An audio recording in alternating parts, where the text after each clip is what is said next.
Hey everyone, I hope this Friday is treating you well.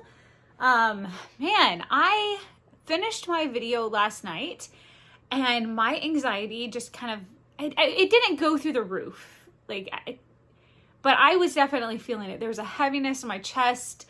And I mentioned last night, after some of these appointments, that's just how I feel.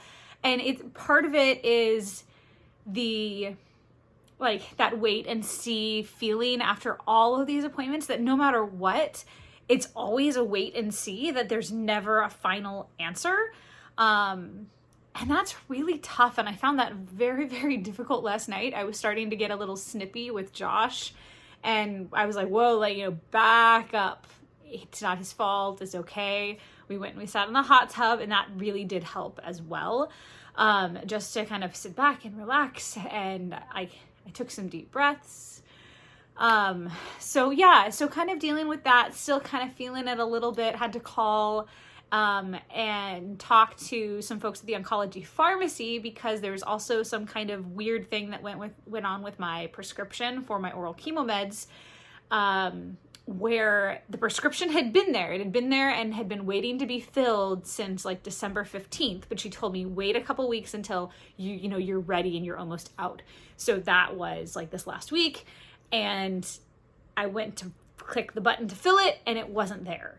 And I called, I want to say it was Sunday night, because you can leave messages, and I called and I left a message and I never heard back. So I called them again today, and she's like, yeah, that's really weird. It looks like it's all expired. I'm like, I don't know why. She goes, me either. So she put in a new script. And she said she also put in kind of the extra refills, so I don't necessarily have to wait for them to let me know when it's okay. I still have to get my tests done monthly, which is the EKG and blood work, just to make sure that everything is looking good, so that I don't have to stop it. So that was just a whole another thing that kind of added to the stress and the anxiety that I was feeling. Oh God, what if I run out and they haven't gotten more to me? And I gave myself plenty of time. I have plenty to get me through until, the next amount arrives, but it's still there. As you can see, I worked to straighten my hair this morning. This is the first time I've straightened my hair since I started losing my hair. So I wasn't as emotional as I thought I would be, which is kind of cool. It's super, super thin. I have just this small rope of hair down at the bottom. There is a little bit, it is a little thicker up top. And I'm seeing shorter pieces of hair. So an inch or 2 inch that are kind of intermixed. And I don't know if that's that things have gotten brittle and pieces just broke off, or maybe there's some new growth that has started. So, hopefully it's the latter. And if not, then we'll deal.